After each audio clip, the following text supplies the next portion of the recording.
안녕하세요. 이슈 라이브 톡 인사드립니다. 지난 주말에 미네소타주 미네어폴리스에서 37살 백인 남성 시민권자 간호사 알렉스 프레티가 아이스의 총격으로 사망했다는 소식, 아마 전 세계가 경악했던 그런 소식이지 않을까 싶습니다. 게다가 지난 7일에 르네 굿이라는 미국 시민권자 평범한 여성분이 아이스의 충격으로 사망한 데 바로 이어진 소식이라서 충격이 더했는데요. 그런데 기가 막히는 거는 정부 쪽의 거짓말입니다. 아니, 전 세계 사람들이 여러 각도의 영상들을 다 봤잖아요. 그럼에도 불구하고 국경 순찰대 지휘관은 기자회견을 하면서 르네 니콜 굿 그리고 프레티, 이 사람들은 법 집행관의 생명을 공격하거나 업무를 지연시키거나 방해하거나 위협한 2명의 용의자다, 이렇게 말을 한 거예요. 그리고 또 스티븐 밀러 백악관 부비서실장은 알렉스 프레티에 대해서 암살자라고 불렀죠. 그리고 크리스틴 놈 국토안보부 장관은 테러리스트다, 이런 말까지 했습니다. 자, 그런데 미네어폴리스 시민들은요, 순찰조를 짜가지고 단속 요원을 감시하고 누군가가 체포되는 모습을 보면 호루라기 막 불고 즉시 채팅방을 통해서 실시간으로 그 영상을 공유하고 있는데요.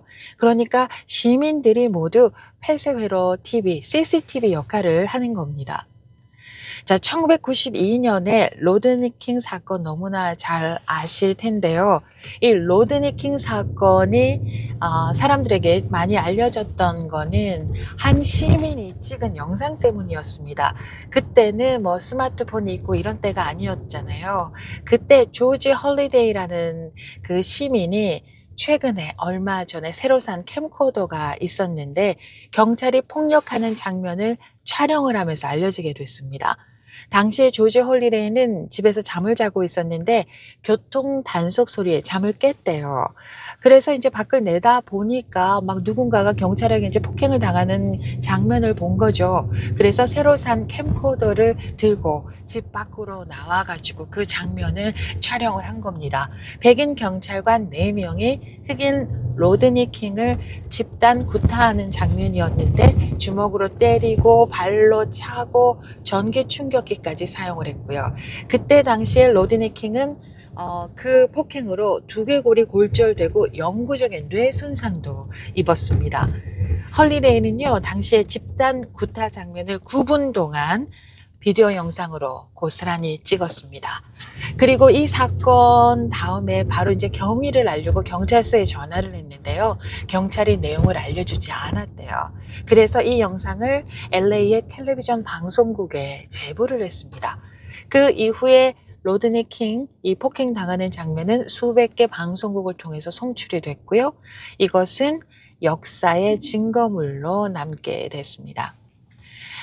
로이터 통신은 헐리데이가 찍은 영상에 대해서 자칫하면 그냥 지나쳤을지도 모를 중대한 사건을 한 사람이 그걸 보고 기록을 했고, 이것이 시민 저널리즘의 힘을 보여준 초기 사례가 됐다, 이렇게 평가를 했습니다. 아시는 것처럼 로드니 킹 영상은 1년 후에 백인 경관들이 형사재판에서 무죄 선고를 받습니다. 영상이 확실하게 증거로 남아 있는데도 불구하고 배심원단이 백인 경관들에게 무죄를 선고해서 여기에 분노한 흑인들이 거리로 뛰쳐나오고 LA 폭동으로 번졌고, 엿새 동안 이어진 폭동으로 50여 명이 숨졌고 2천여 명이 다쳤습니다. 그때 재산 피해액은 약 10억 달러 정도 지금 추산이 되고 있고요. 우리 한인이 운영하는 가게 2천여 곳이 피해를 받고요. 그때 우리 동포 한 분이 또 숨지는 그런 비극이 있었습니다. 이 로드니 킹은 이 구타 사건으로 380만 달러의 배상금을 받았지만 투자 잘못해서 대부분의 돈을 날렸고, 그리고 2012년에 수영장에서 익사사고로 47년의 생애를 마감했습니다. 2020년 흑인의 목숨도 소중하다라는 항의 시위를 잇게 했던 조지 플로이드 사망 사건요. 이 사건은 스마트폰과 SNS를 통해서 전 세계에 알려지게 됐습니다.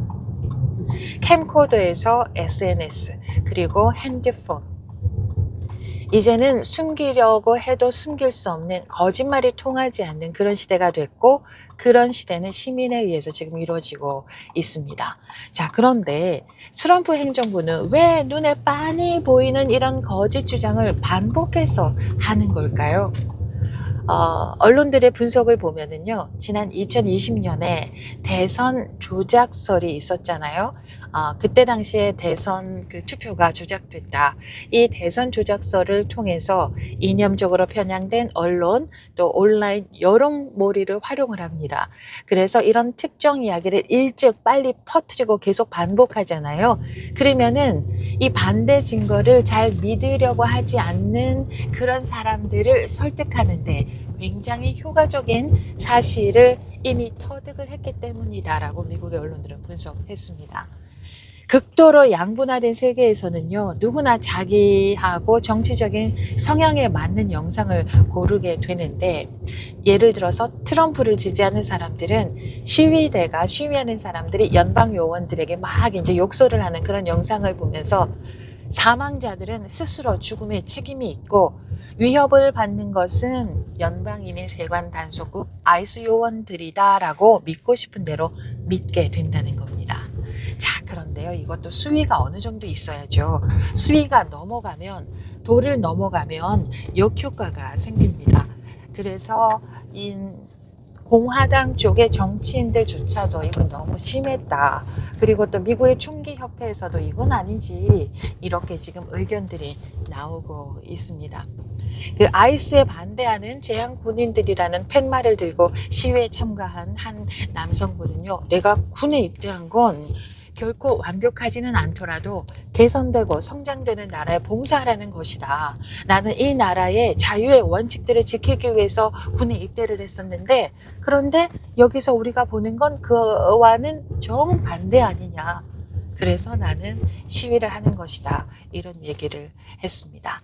자, 여기서요, 로드니 킹 사건 이후에 빌 클린턴 대통령이 당선됩니다. 조지 플로이드 사건 이후에 조 바이든 대통령이 당선이 됩니다. 여기서 또 한 가지요. 로드니 킹, 조지 플로이드는 흑인이지만 르네 굿하고 알렉스 프레티는 백인입니다. 미국 시민권자고요. 교통법규 말고는 한 번도 법을 어기지 않았던 평범한 보통 시민입니다. 그래서 그런지 모르겠는데 워낙 여기에 대한 반발이 커지니까 트럼프 대통령도 해당 사건을 검토하고 아이스 요원을 철수할 수도 있다, 뭐 이런 얘기를 했었는데요. 다시는 이런 말도 안 되는 일이 생기지 말아야 되겠는데, 그래서 비폭력 평화적인 시위가 정말 중요합니다. 여기서 아이스 요원 한 명이라도 다쳐보세요. 그러면 분위기는 완전 뒤집어집니다. 그래서 시위를 할 때도 비폭력 평화적인 시위가 정말 중요하다는 거, 우리 한국의 평화 시위를 보더라도 잘 알 수가 있습니다. 우리는 쿠데타를 그렇게 막아냈거든요. 여기까지입니다. 고맙습니다.